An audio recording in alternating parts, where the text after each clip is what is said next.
दोस्तों नमस्कार। भूगोल के इस अध्ययन में हम भारत के भूगोल का अध्ययन कर रहे हैं और इसमें हमने भारत के मानसून के जो सिद्धांत हैं उनके बारे में पिछले वीडियो में अध्ययन कर लिया है, जो कि हमारे चैनल पर मौजूद है, जिसे आप हमारे चैनल पर जाकर देख सकते हैं। और आइए अब हम देखते हैं कि भारत में जो मानसून का अग्रसरण और निवर्तन होता है, यानी मानसून जो आता है और जाता है, तो वो कहाँ पर और किस तारीख में कहाँ तक आ जाता है उसे और देख लेते हैं। और उसके बाद में हम भारत में जो कुछ अल नीनो और दक्षिणी दोलन का जो रह गया है उसे भी आगे अगले वीडियो में देखेंगे। तो इस वीडियो में हम ये देख लेते हैं कि हमारे भारत में मानसून किन किन तारीखों में और कहाँ कहाँ तक आता है, तो जिससे हमारा अंदाज़ा ये लग जाएगा कि किसी पार्टिकुलर स्थान का बारे में हम अगर पूछ दिया जाता है तो हम अंदाज़ लगा लेंगे कि कौन सा ऑप्शन सही है और कहाँ पर ये मानसून किस तारीख में होगा।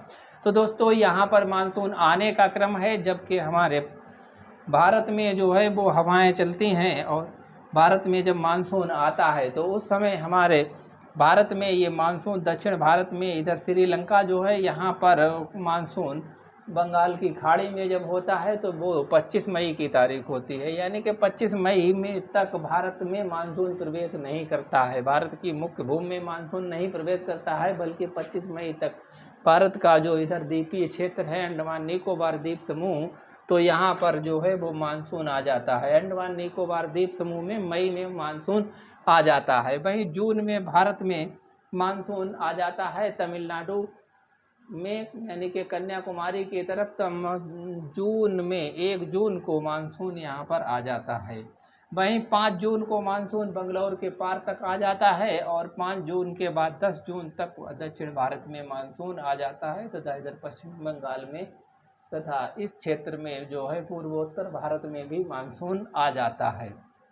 वहीं 15 जून तक मानसून भारत के उत्तरी क्षेत्र में और गुजरात तक आ जाता है। इस तरीके से मानसून भारत में चलता है। तो दोस्तों वहीं 1 जुलाई तक मानसून जो है वो गुजरात राजस्थान तक पहुंच जाता है, गुजरात और राजस्थान तक पहुंच जाता है। और राजस्थान के बाद पाकिस्तान तक जो है वो 15 जुलाई तक मानसून पहुंच जाता है। यानी कि इस तरह से हमारे भारत में मानसून जो है वो लगभग जून में प्रवेश करके आता है, शुरू जून में, या फिर अंतिम मई के 1-2 दिन में भारत में कन्याकुमारी में जो है वो मानसून आ जाता है। और ये मानसून 15 जुलाई तक जो है वो पाकिस्तान तक पहुंच जाता है, यानी पूरे भारत में 15 जुलाई तक मानसून छा जाता है। और ये बरसात का मौसम होता है, यानी कि 15 जुलाई तक पूरे भारत में मानसून और बारिश शुरू हो जाती है।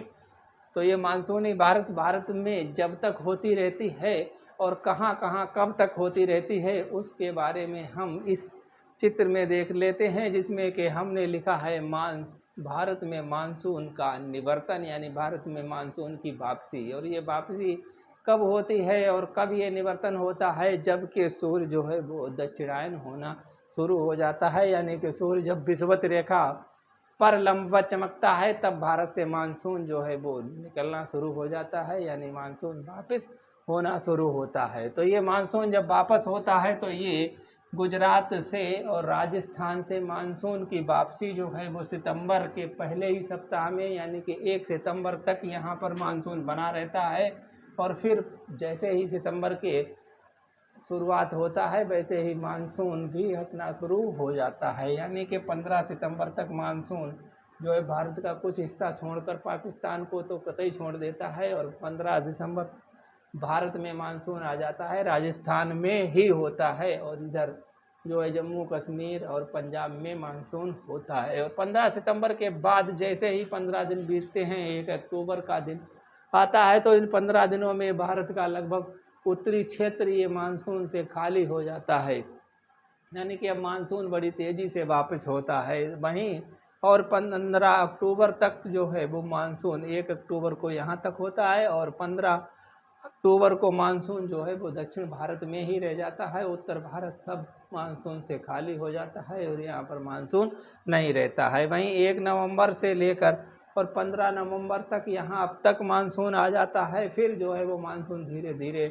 घटता है और 15 नवंबर के बाद 1 दिसंबर तक मानसून जो है कन्याकुमारी तक पहुँच जाता है वापस होते हुए। तो इस वापस होते हुए मानसून से भी इधर जो है तमिलनाडु में इस भाग में वर्षा होती है और यहाँ बहुत ज़्यादा वर्षा होती है। तो तमिलनाडु में जब वापस होते हुए मानसून से यहाँ पर बाढ़ें आ जाती है। तमिलनाडु में जब मानसून आता है तो यहाँ पर जो है वो इस नीलगिरी की पहाड़ी में इस साइड से वर्षा होती है और जब मानसून वापस होता है तो इस साइड से वर्षा होती है। इसलिए यहाँ पर दोनों मौसम में वर्षा होती है, यानी ठंड के मौसम में यहाँ पर बहुत अधिक वर्षा होती है और यहाँ पर बाढ़ भी आ जाती है। वहीं दिसंबर में 15 दिसंबर तक भारत से मानसून चला जाता है और ये मानसून जो है वो श्रीलंका यानी कि हिंद महासागर में पहुंच जाता है। तो इस तरह से दोस्तों ये तिथियां हैं जिन तिथियों में भारत में मानसून आता और चला जाता है। तो मानसून आने की जो तिथि है वो मई के अंत से शुरू होती है, यानी कि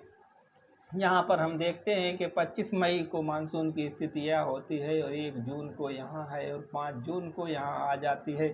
वहीं 10 जून को जो है वो मानसून यहाँ आ जाता है और 10 से 15 जून यानी 5 ही दिनों में मानसून यहाँ पर आ जाता है और फिर 15 से 1 जुलाई को मानसून यहाँ और 15 जुलाई को पूरे भारत में मानसून छा जाता है। वहीं जब मानसून वापस होता है तो 1 सितंबर को यहाँ पर मानसून होता है और उसके बाद में ये वापस होना शुरू होता है। तो 15 सितंबर को मानसून यहाँ पर आ जाता है और 1 अक्टूबर को मानसून जो है वो दिल्ली के पार और उत्तर प्रदेश को भी पार हो जाता है और मध्य प्रदेश में इधर आ जाता है। वहीं 1 अक्टूबर को मानसून ये उत्तर भारत को पूरे भारत को छोड़ देता है और दक्षिण भारत में ही मानसून होता है। वहीं 1 नवंबर और 15 नवंबर को ये और नीचे जाता है। तो यहाँ 1 दिसंबर को मानसून कन्याकुमारी में पहुँच जाता है और 1 दिसंबर के बाद जैसे ही दिसंबर बढ़ता है तो मानसून दक्षिण भारत को पूरी तरीके से छोड़कर और हिंद महासागर में पहुंच जाता है। तो दोस्तों ये दिसंबर का वही महीना होता है जब सूर्य जो है वो नीचे मकर रेखा पर यानी कि ऑस्ट्रेलिया में लंबवत चमकता है। तो इस समय मानसून